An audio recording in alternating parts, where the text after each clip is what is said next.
नमो नमो प्रणाम। प्रणाम गुरुजी। नमो नमः। प्रणाम गुरुजी।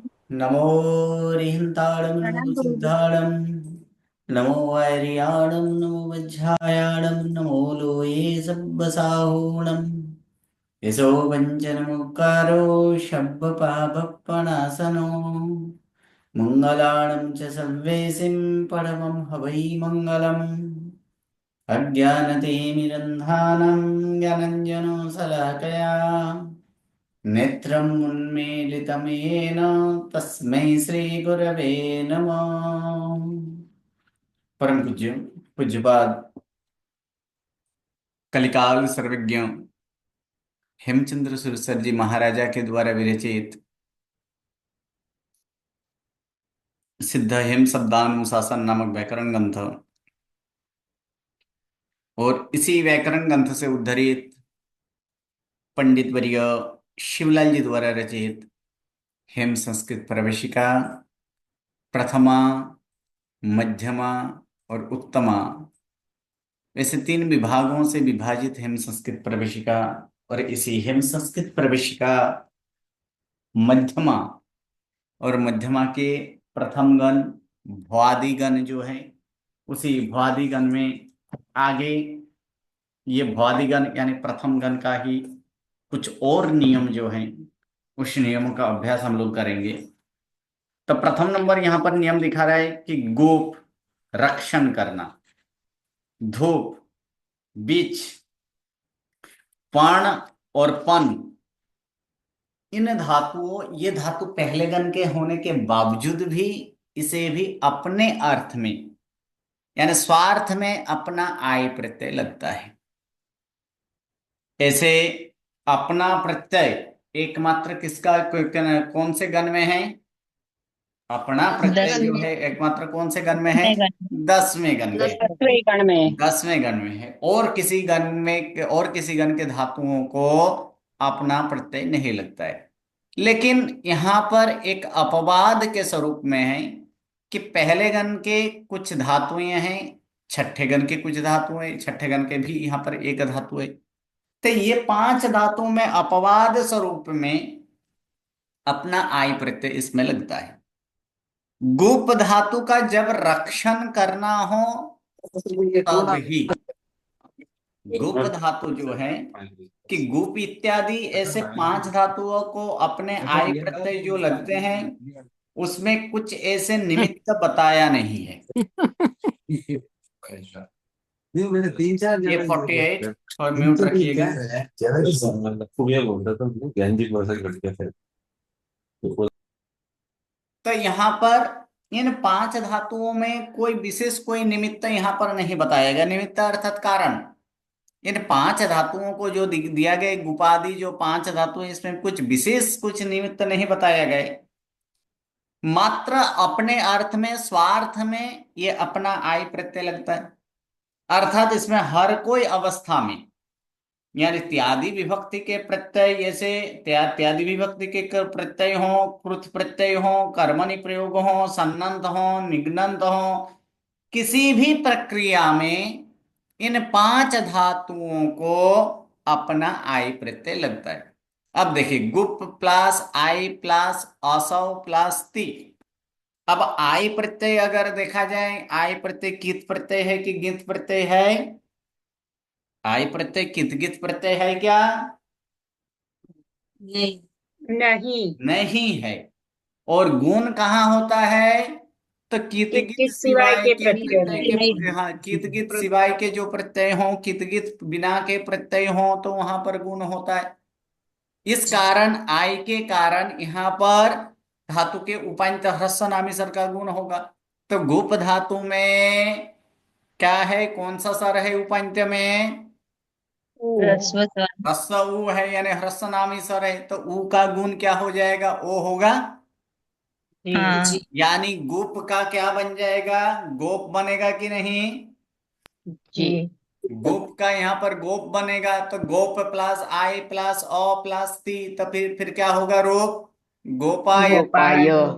गोपायती। ठीक है। उसी प्रकार धूप धातु है, तो धूप प्लस आई प्लस अ प्लस ती, लेकिन इसमें धूपायति ही हुआ है। क्यों इसमें गुण क्यों नहीं हुआ? इसमें क्योंकि दीर्घ ऊ दीर्घ है दीर्घ इसलिए। ऊ है गुरुजी, दीर्घ ऊ हाँ, है इसमें इसलिए। उपांत में दीर्घ ऊ है। उपांत में क्या होना चाहिए? ह्रस्व ह्रस्व नामी स्वर होना ह्रस्वनामी चाहिए, स्वर ह्रस्व होना चाहिए, नामी स्वर जबकि होना चाहिए। जबकि यहाँ पर दीर्घ ऊ है, इसीलिए इसका रूप क्या हुआ है? धूपायति। उसी प्रकार बिच्छ धातु है, तो बिच्छ धातु में गुण होगा कि नहीं होगा? नहीं नहीं होगा होगा, गुरुजी, नहीं नहीं होगा। होगा। कारण कारण की उपांत में नहीं एकांत है। में नहीं है, उपांत में च है, क्या है? व्यंजन च है। है, व्यंजन है च। व्यंजन है, जबकि उपांत में ह्रस्वनामी हर स्वर होना चाहिए। ओके, पाण और पान इन दोनों धातु में गुण होगा कि नहीं? नहीं, उसमें नामी स्वर ही नहीं नहीं नहीं होगा, नामी होगा, स्वर नहीं है क्योंकि ना, इसमें नामी स्वर ह्रस्व नहीं। तो है लेकिन नामी स्वर नहीं है। जी क्योंकि अब अवर्ण कैसे हैं? अनामी है। जी। जिस कारण से ये भी पनायति और पनायति ऐसे ही होगा। लेकिन ये पाण और पाण धातु है, कभी ये लगने पर वो परस्मैपदी भी होते हैं, अर्थात ऐसे तो ये धातु आत्मनेपदी का है, लेकिन आई प्रत्यय लगने पर क्वचित, ऐसे आई प्रत्यय लगने पर वो परस्मैपदी बन जाते हैं। तो क्या होगा? तो पणायति और पणायति ऐसे, पनायति ऐसे भी होगा। लेकिन क्वचित यहाँ पर क्या होता है? पणायते और पनायते क्वचित, अर्थात जब व्यापार कभी अर्थ कभी। में हो तब वहां पर क्या होगा? तब वहां पर पणायते और यानी आत्मनेपदी भी होता है। ये एक नियम। दूसरा नियम है कि गुह धातु, तो गुह धातु के उपांत्य में कौन सा स्वर है? ह्रस्व ऊ। ह्रस्व उ। सही है, गृह धातु के उपांत्य में यहाँ पर ह्रस्व उ स्वर है। ठीक है, तो यहाँ पर नियम क्या कहा गया? गुह धातु के उपांत्य स्वर का गुण होने पर यदि उसके बाद स्वरादि प्रत्यय हो तो ऊ का क्या हो जाता है? यानी दीर्घ तो दीर्घ ऊ। ये ऊ। दीर्घ ऊ हो जाता है। क्या होगा? स्वर यानी गुण होने के बाद स्वरादि प्रत्यय हो तो जो गुण हुआ है वो स्वर क्या हो जाएगा? वो दीर्घ हो जाएगा। क्योंकि गुह धातु है, गुह प्लस असव प्लस ती। हाँ जी, बोलिए क्या प्रश्न यहाँ पर? A4। प्रणाम गुरुजी। हाँ जी, गुरुजी, ये जो उदाहरण में गुप गुप प्लस आ य दिया है और नीचे वाले में आधा य दिया है, तो वो सही है क्या? मतलब कुछ चेंजेस है? कौन सा? हाँ बोलिए। इसमें आय नहीं, आई ही करना है, आय नहीं करना है। यहाँ मैं मिच्छा जो कर रहा हूँ, आय प्रत्यय ही लगता है, आय प्रत्यय लगता है, यहाँ पर आय ही करना है। और उसके बाद और एक इसमें नियम लगेगा। देखिए, इसका इस तरह से होगा। सबसे पहले यहाँ पर बता दें कि क्या होगा यहाँ पर। तो गुप प्लस आय प्लस असव प्लस ती। तो सबसे पहले इसका क्या कर देना है? गुण कर देना है। तो गुण करेंगे तो फिर क्या हो जाएगा? गोप गोप। प्लस आय प्लस अ प्लस ती। अब एक नियम हम लोग प्रथमा में सीख चुके हैं। अ के बाद अ या ए आने पर पूर्व के अ का लोप। लोप होता है। लोप गोप। होता है। उस नियम से क्या बन जाएगा यहाँ पर? गोप प्लस गोपाल। आय में रहा हुआ उसका लोप कर देंगे तो फिर क्या बनेगा? आई प्लस अ प्लस ती, अर्थात रूप क्या होगा? गोपायति। गोपाल। आय ही है, आई नहीं है। हाँ,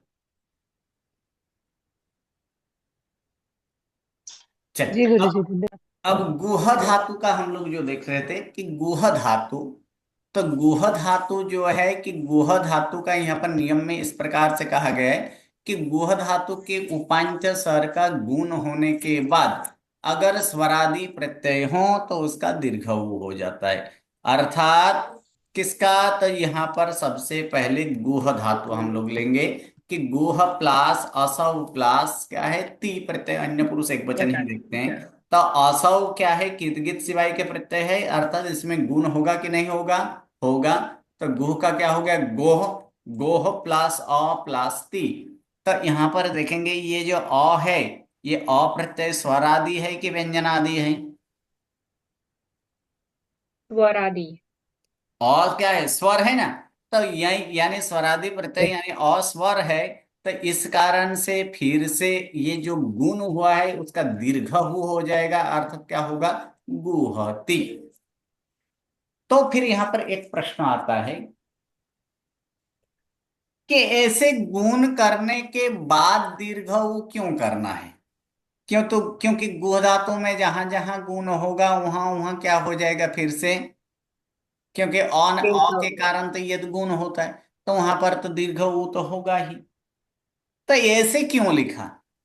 इसको सीधा सीधा भी तो लिख सकते थे कि गुह धातु का धातु उपंच स्वर का उसका ना उपंच ह्रस्व का ना उपंच स्वर जो है उसका दीर्घ ऊ होता है। लेकिन गुण नहीं, होने लेकिन के स्वर बाद ये, तो इसका ये है कि गुण होने के बाद ही उसमें क्या करना है? गुण होने दीर्घ के करना है। बाद ही उसका दीर्घ ऊ दीर्घ करना करना है, है। उसके पहले दीर्घ ऊ नहीं करना है। ठीक है? यहाँ पर अगर गुण हो और गुण होने के बाद ही उसका दीर्घ ऊ होता है। जैसे कुछ उदाहरण हम लोग देखेंगे, गु धातु का हर एक जगह पे ये दीर्घ ऊ नहीं करना है। जहां ओ हुआ है और उसके बाद ही उसका दीर्घ ऊ करना है।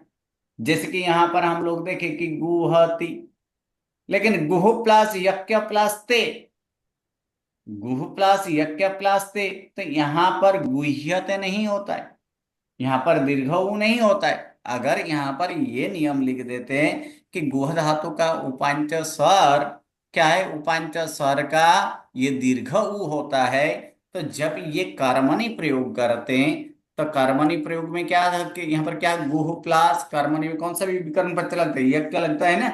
तो यज्ञ यज्ञ। प्लस यहाँ पर ती, या ती नहीं ते, तो फिर यहाँ पर क्या होता है? इसका गुह्यते ऐसे रूप होता है ना। लेकिन यहां पर दीर्घ ऊ नहीं होगा। दीर्घ ऊ कब करना है? गुण होने के बाद ही उसका दीर्घ ऊ करना है। इस कारण से यहां पर गुण होने के बाद ही दीर्घ ऊ करना है, ऐसे विधान किया गया है।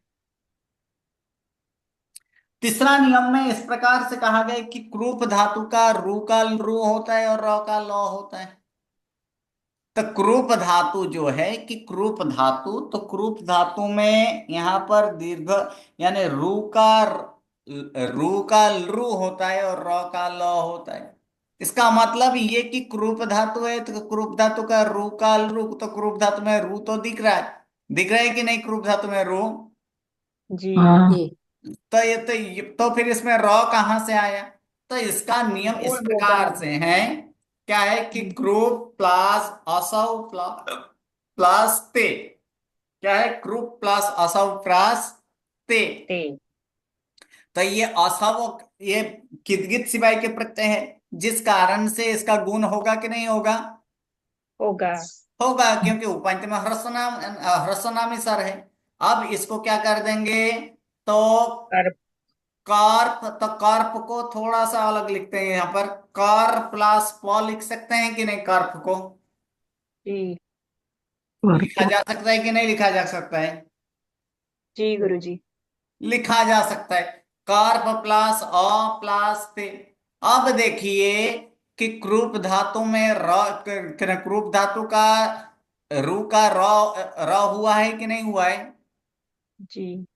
र हुआ है, तो उस र के जगह पर क्या करना है? ल करना है। ल। अर्थात क्या बन जाएगा? कल प्लस प प्लस अ प्लस ते, अर्थात रूप क्या होगा? कल्पते। कल्पते। तो फिर अगर र होता ही है तो फिर रू रखने की क्या जरूरत है? तो वो भी यज्ञ जरूरत लगाएंगे। है। कब? जब इसको क्या करेंगे? क्रूप कर्मणि। प्लस कर्मणि किया जाए, यज्ञ प्लस ते। तो लेकिन यज्ञ कीत प्रत्यय है और कीत प्रत्यय होने के कारण इसका गुण नहीं होता है। गुण होता है? नहीं होता है। और नहीं। गुण नहीं होगा तो रू का र होगा, नहीं। रू का आर होगा तो नहीं होता है, वहां पर रॉ नहीं आ रहा है। इस कारण से उसका रू का रू ही रहा है। जब रू हुआ है तब उस रू को क्या करना है? रू करना है, अर्थात क्या हो जाएगा? क्रूप प्लस यज्ञ प्लस ते, तब उस समय रूप क्या बनेगा? रूप्यते। हाँ, कृप्य ते। इस कारण से ये नियम कहा गया है कि कृप धातु के रू का लृ होता है और र का ल होता है, अर्थात ये रू का ही र हुआ है, यानी और होने के बाद जो र मिल रहा है, इस कारण से ये नियम यहां पर कहा गया है।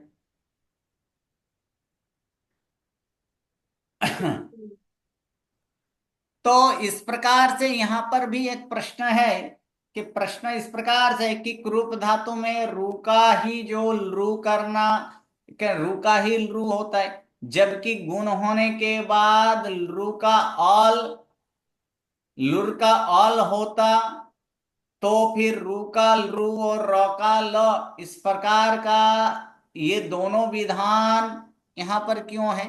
सिर्फ रू का लृ और र का ल होता है, इस प्रकार का विधान क्यों है? क्योंकि यहां पर अगर लृ दिया गया है तो लृ का गुण क्या होता है? ऑल होता है कि नहीं? जी तो ऐसे विधान क्यों है? तो यहां पर कहा गया कि सामान्य से गुण ई वर्ण उ वर्ण और रू वर्ण का ही होता है। यही होता है ना ह्रस्व नामीसर, हम लोग नियम के अनुसार देखा जाए कि ह्रस्व नामीसर का गुण है, तो ह्रस्व नामीसर में लृ भी आता है कि नहीं आता है? आता नियम है। नियम में क्या बोला गया? कितगित सिवाय के प्रत्यय होने पर धातु के उपांत्य ह्रस्व नामीसर का, तो ह्रस्व नामीसर में लृ आया कि नहीं आया? जी। हाँ जी गुरुजी लृ, लेकिन सामान्यतः हम लोग गुण सिर्फ ई वर्ण उ वर्ण और रू वर्ण का ही करते हैं, लृ वर्ण का गुण नहीं बताया गया है। क्या? क्योंकि इसलिए लृ का अल होने की शक्यता यहां पर है ही नहीं। उसके लिए व्याकरण में एक नियम या तो न्याय है कि वर्ण ग्रहणेन वर्णैकादेशा गृह्यन्ते, अर्थात वर्ण के ग्रहण करने से वर्णों में होने वाले फेरफार या तो हुआ फेरफार वाला जो अक्षर है उस अक्षर को भी ग्रहण करना होता है।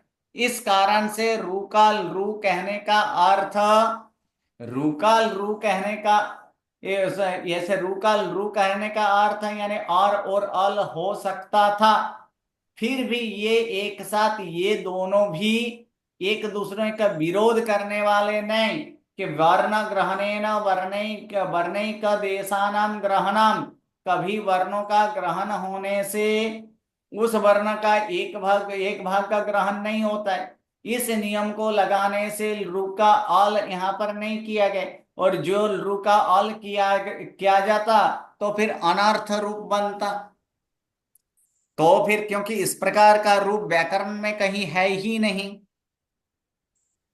जिस कारण से सिर्फ इतना कहा गया है कि रू का लृ होता है और र का ही ल होता है, ये नियम से कहा गया है। अब एक सदस्य धातु, हाँ बोलिए क्या प्रश्न है?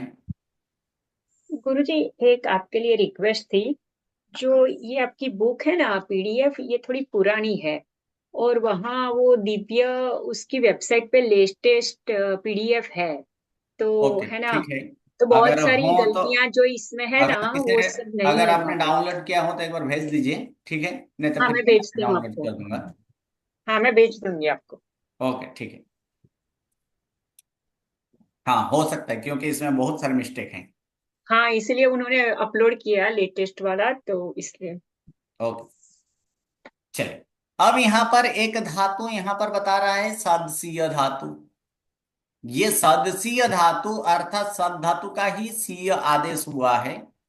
तो ये सदसीय धातु शीत प्रत्यय पर आत्मनिपदी होता है। कब? शीत प्रत्यय, और शीत प्रत्यय कितने हैं? 72। 72। तो ये 72 यानी चार कालों में सदसीय धातु कैसे हैं? आत्मनिपदी है। वास्तव में सदसीय धातु कैसे हैं? परस्मैपदी है। प्रश्न करी। परस्मैपदी है, लेकिन सित प्रत्यय लगने पर वो क्या बन जाता है? आत्मनिपदी बन जाता है। इसलिए सीय सदसीय प्लस अ प्लस ते, इसलिए नियम यहां पर क्या बना है? सीयते। ठीक है। दूसरा, क्रम धातु के पहले अगर उपसर्ग न हो तो आत्मनेपदी भी होता है। यहां पर क्या कहा गया है कि क्रम धातु के पहले अगर उपसर्ग न हो तो भी आत्मनेपदी होता है। दूसरा नियम भी इसमें साथ में देख लेते हैं, जब फैलना, उत्साह रखना और वृद्धि के अर्थ में ये क्रम धातु आत्मनेपदी होता है। तीसरा नियम के आरंभ करने के अर्थ में प्रर और उपसर्ग सहित ये क्रम धातु आत्मनेपदी है। ये तीन नियम यहां पर हम लोग देखे जिसमें कारण जिसमें क्या कहा गया है, क्रम धातु आत्मनेपदी। चौथा नियम भी यहां पर कहा गया है कि सूर्य चंद्र आदि का उदय होना, उगना यहां पर सही नहीं, ये क्या यहां पर क्या करना, उदय होने, यानी उदय के अर्थ में ये क्या है, आपूर्व क्रम धातु आत्मनेपदी है। ठीक है, तो यहां पर हम लोग देखें कि चार नियम से क्रम धातु आत्मनेपदी है। क्रम धातु के पहले एक एक प्रथम नंबर के उपसर्ग न हो तो क्रम धातु उपसर्ग है।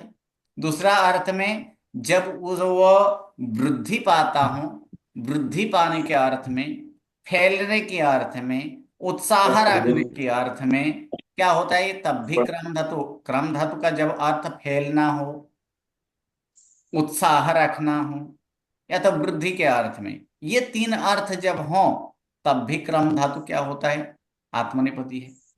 आरंभ करना, आरंभ करने के अर्थ में प्र और उपसर्ग सहित क्रम धातु आत्मनेपदी है। और क्या है, सूर्य चंद्र का उदय के अर्थ में, सूर्य चंद्र का उदय के अर्थ में क्रम धातु आत्मनेपदी है।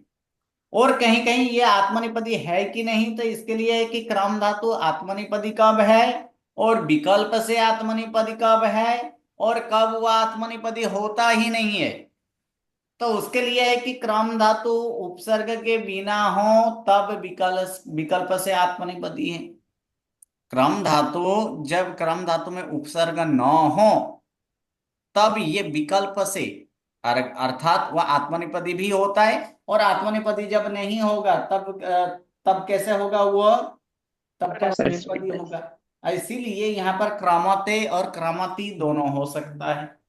क्या हो सकता है उसमें, क्रमति और क्रमते और क्रामति, क्योंकि एक नियम आगे जाकर हम लोग देखेंगे कि विकरण प्रत्यय लगने के बाद परस्मैपदी में क्रम धातु क्या बन जाता है, क्रम धातु का जो स्वर है, तो क्रम धातु में कौन सा स्वर है, अ है। तो क्रम धातु का जो स्वर है उस स्वर का दीर्घ होता है, अर्थात अ का दीर्घ क्या होगा, आ।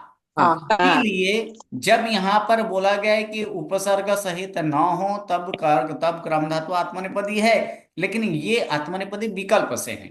अभी यहाँ पर नहीं दिया गया, यहाँ पर सिर्फ क्या दिया गया है कि आत्मनेपदी है। लेकिन यहाँ भी देखिए, यहाँ भी हम कोई उपसर्ग नहीं लगाए, परस्मैपदी में दिखाई दे रहा है कोई उपसर्ग लगा है, क्रामति में कोई उपसर्ग लगा है क्या, नहीं।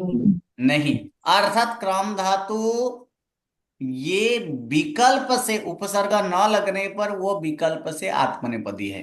अर्थात एक बार आत्मनेपदी करना है तब क्रमते होगा, लेकिन जब परस्मैपदी रखना है तब इस नियम से, नौवां नियम से क्या हो जाएगा, क्रम धातु का स्वर दीर्घ हो जाएगा। अर्थात क्रम का क्या होगा, क्रम में कौन सा स्वर है, अ स्वर है, अ का दीर्घ क्या होगा, आ होगा, और तब ये जाकर क्रामती इस प्रकार से रूप होगा। एक। दूसरा नंबर, जब उसका फैलना अर्थ हो, उत्साह रखना हो या तो वृद्धि करना हो, ऐसे अर्थ में क्रम धातु आत्मनेपदी ही होता है।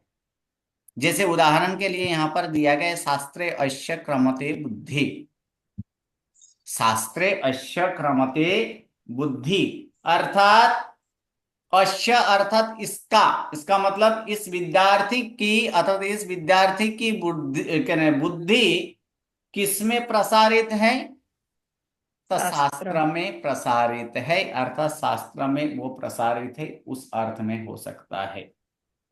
ठीक है। दूसरा कि यहां एकमात्र किसी को ऐसे सिखावन दिया जाता है, कुछ सिखाया जाता है, उस अर्थ में जब आ जाए तब तेजस्वी मति वाला, ऐसे शिष्य विद्यार्थियों, इस प्रकार से जाना था। दूसरा यहाँ पर कहा गया कि सूर्य चंद्र, और दूसरा भी है यहाँ पर है कि सूत्राय क्रमते अयम, सूत्राय क्रमते अयम। ये उदाहरण यहाँ पर नहीं दिया गया है, लेकिन यहाँ पर हमें लेना है कि सूत्राय क्रमते अयम। तो सूत्राय क्रमते अयम अर्थात इसका अर्थ क्या होगा? अयम का मतलब यह विद्यार्थी, यह विद्यार्थी सूत्र के लिए कैसे है? उत्साहित है। अर्थात ये सूत्र के लिए उत्साहित है। तो उत्साह अर्थ में भी क्या होगा? क्रम धातु आत्मनेपदी होगा कि नहीं? इसीलिए वहां पर क्रमते किया गया। तीसरा अगर देखा जाए तो तीसरा इस प्रकार से है कि क्रमते अस्मिन् योगाः, क्रमते अस्मिन् योगाः अर्थात अस्मिन् अर्थात इस विद्यार्थी में, ठीक है, अतः इस विद्यार्थी में योग वृद्धि पाता है। तो वृद्धि के अर्थ में भी क्रम धातु कैसे है? आत्मनेपदी है कि नहीं? तो इस प्रकार जब फैलना हो, उत्साह रखना हो, या तो वृद्धि अर्थ हो, तब जाकर क्रम धातु क्या बन जाता है? आत्मनेपदी है।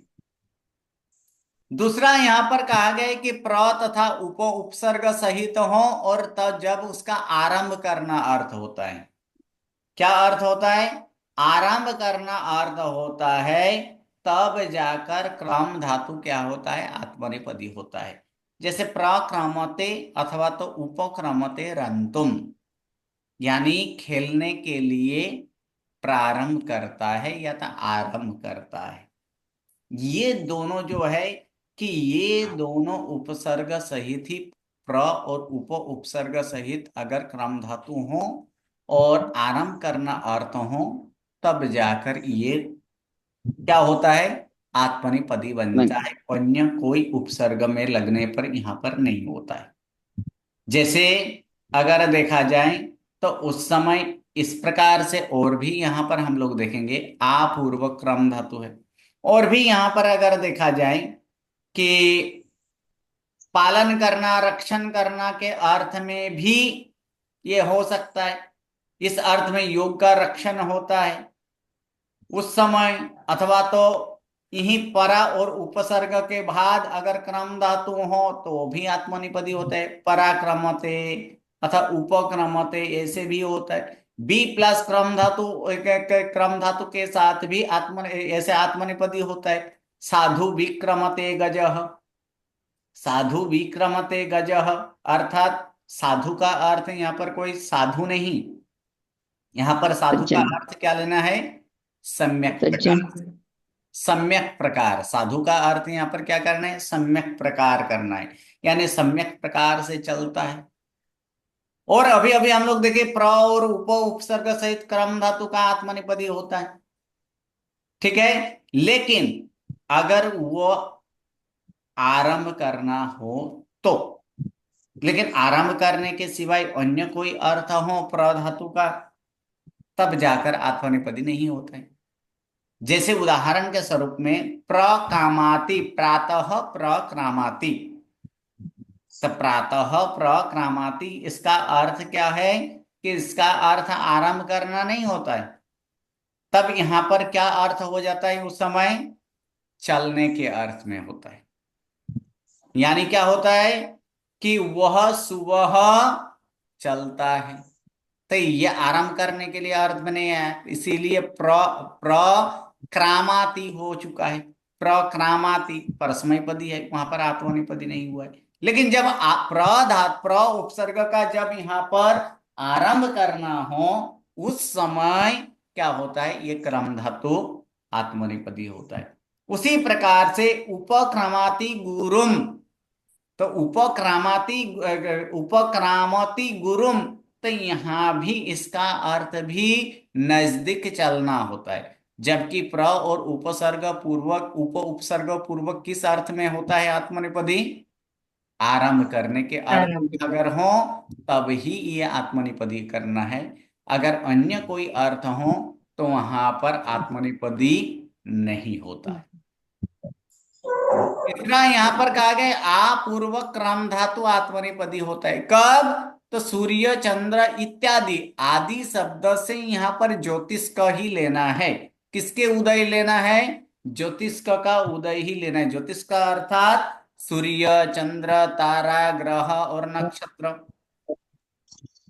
और कोई और किसी का उगने के अर्थ में ये क्रम धातु क्या है? आत्मनेपदी नहीं होता है। तब जैसे कि यहां पर अगर देखा जाए अर्थात चंद्र सूर्य इत्यादि से वहां पर ग्रह नक्षत्र यानी ये पांचों पांच ज्योतिष ले लेना है।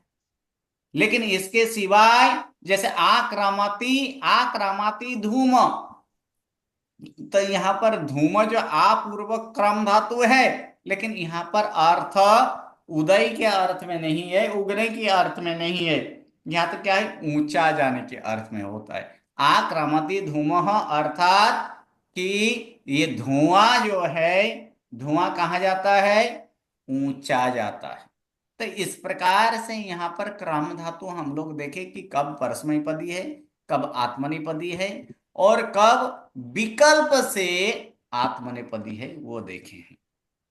उसी प्रकार 10वां एक नियम है, 10वां नंबर में विकरण प्रत्यय लगने पर स्ठीव क्लम कौन से गण के हैं? क्लम धातु चौथे गण के। प्रथम प्रथम है।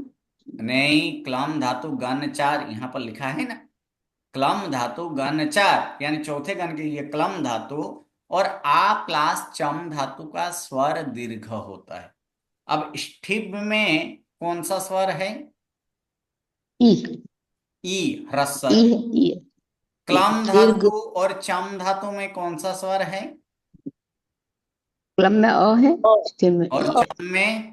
चम में भी अ है। चम में भी अ है। अ है। ये तीन धातु जो है, ये तीन धातु का स्वर विकरण प्रत्यय लगने पर, जब विकरण, और विकरण प्रत्यय कब लगेगा? तो सित प्रत्यय हो तब, अर्थात 4 काल में जब सित प्रत्यय लगता हो तब ये जाकर क्या होता है कि ये इनका स्वर जो है वो स्वर दीर्घ हो जाता है। इसलिए स्ठिब प्लस असब प्लस ती, तो फिर क्या हो जाएगा? स्ठीवती, अर्थात ये स्वर जो है वो दीर्घ होता है। क्लम धातु, तो क्लम धातु में भी क्लम प्लस य प्लस ती, क्योंकि क्लम धातु कौन से गण के हैं? चौथे गण के चौथे हैं। गण, चौथे तो इसका विकरण क्लम में क्या लगेगा? य लगेगा ना। तो य लगेगा, य। इसलिए इसका स्वर दीर्घ होगा, तो फिर क्या होगा? क्लम का क्लाम्यति। क्लाम्यति, क्लाम्यति। कर चुके थे, आदेश कर चुके थे। क्लम का क्या आदेश होता है? क्लाम। क्लाम। कहाँ? प्रथमा में हम लोग क्या देखे थे? क्लम का क्लाम आदेश होता है, परंतु आदेश नहीं, ये नियम से क्या हुआ है? क्लम का क्लाम हुआ है। क्योंकि विकरण प्रत्यय लगने पर क्लम का क्या हो जाता है कि उनका स्वर जो है वो स्वर दीर्घ होता है। अब प्रश्न ये है कि ऐसे आ प्लस चम क्यों लिखा? डायरेक्ट चम धातु भी तो लिख सकते थे।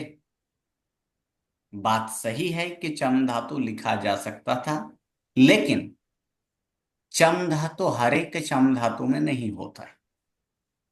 अर्थात हर एक चम धातु मतलब कोई भी उपसर्ग पूर्वक चम धातु हो तो उसका स्वर दीर्घ नहीं होता है, अथवा तो मात्र चम धातु हो, केवल चम धातु हो, तो मात्र चम धातु होने पर भी उसका स्वर दीर्घ नहीं होता है। उसका स्वर दीर्घ कब करना है कि आ उपसर्ग पूर्वक ही चम धातु का स्वर दीर्घ करना है। इसका मतलब है आ छोड़कर और कोई भी उपसर्ग लगे तो चम धातु का स्वर दीर्घ नहीं होता है।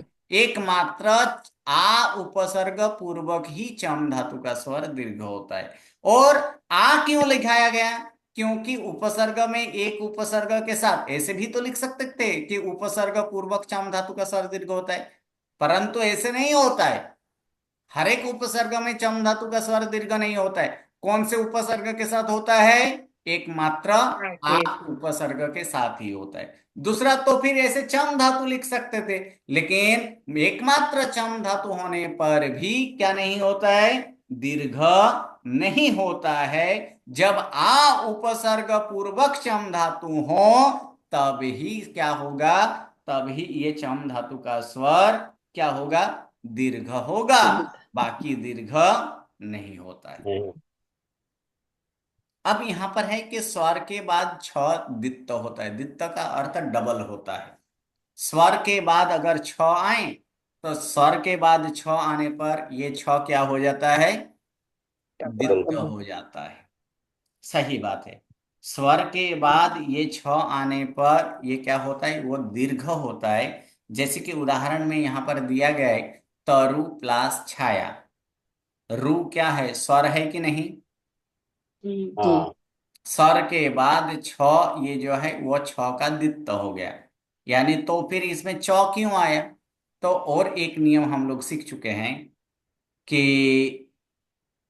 अघोष के पहले अगर धूट व्यंजन हो तो उसी वर्ग का उसका कौन सा व्यंजन होता है, पहला। दूसरा। पहला पहला। व्यंजन होता है ना। सीट सिवाय के धूट व्यंजन के बाद अगर अघोष आए तो फिर क्या होता है, उसका पहला व्यंजन होता है। तो छ ये धूट व्यंजन है कि नहीं, है। है। सीट सिवाय का धूट व्यंजन है कि नहीं, वो भी है। तो इस कारण से छ का च हो गया तो तरुच्छाया। अभी और एक चीज कि गम धातु का हम लोग आदेश क्या करते थे, गच्छ। गच्छ करते थे ना। गम धातु का आदेश क्या होता था, गच्छ। गच्छ। गच्छ। ठीक है। वास्तव में गम धातु का आदेश गच्छ होता ही नहीं है। डबल होता है। गम धातु का आदेश गच्छ नहीं होता है। गम धातु में एक नियम है जो कि इस और गम, इन दो धातु का आदेश जो यहां पर हम जानते हैं, इस धातु का आदेश क्या था, वो होता था इच्छ, और गम धातु का आदेश गच्छ। लेकिन व्याकरण में एक नियम है कि गम, इस, यम, इन तीन धातु का अंत्यस्वर जो है, तो तीन धातु का अंत्यस्वर कौन कौन सा है, देखिए कौन कौन सा धातु मैंने बोला, गम, यम राम नम। और इस। राम। गम, अम, यम और इस। ठीक है।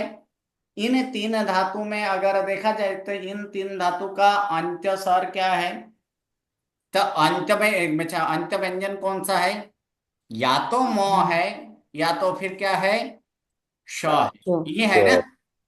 गम और यम में अंत्य अंत में क्या है, तो गम और गम और यम में म है, जबकि इसमें क्या है, श है। चार। तो एक नियम है कि इस अंत्य जो व्यंजन है उसका शीत प्रत्यय आने पर उसका छ हो जाता है। अब देखिए, गम प्लस अ प्लस ती, तो ये ती प्रत्यय क्या शीत प्रत्यय है ना। जी। और या तो असब, तो असब भी क्या है, शीत प्रत्यय है ना।